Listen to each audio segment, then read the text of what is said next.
Oh, hello, are we live? Oh, hello there, everybody.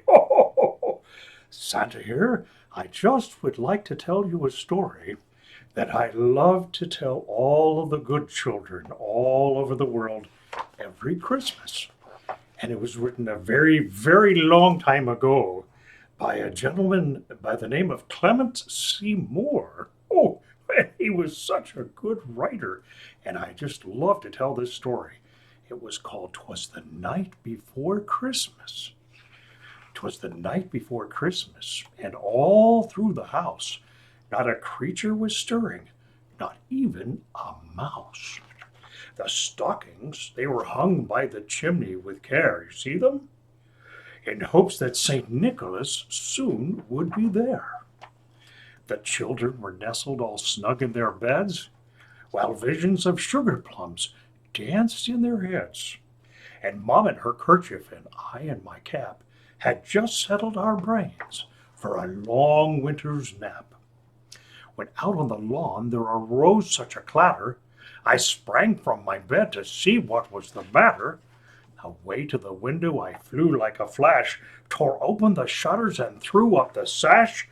The moon on the breast of the new-fallen snow gave a luster of midday to objects below. When what to my wondering eyes should appear but a miniature sleigh and 8 tiny reindeer, with a little old driver so lively and quick, I knew in a moment it must be St. Nick. More rapid than eagles his coursers they came, and he whistled and shouted and called them by name. Now Dasher, now Dancer, now Prancer and Vixen, on Comet, on Cupid, on Dunder and Blitzen. To the top of the porch, to the top of the wall, now dash away, dash away all. As dry leaves that before the wild hurricane fly, when they meet with an obstacle, mount to the sky. So up to the housetop the coursers they flew, with a sleigh full of toys, and St. Nicholas too.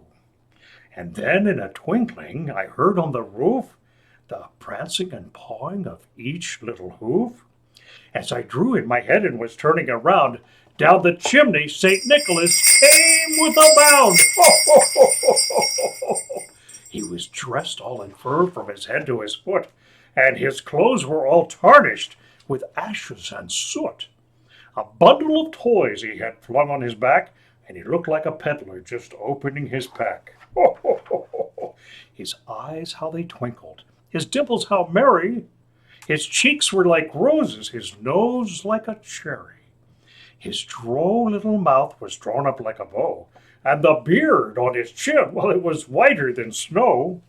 The stump of a pipe he held tight in his teeth, and the smoke it encircled his head like a wreath.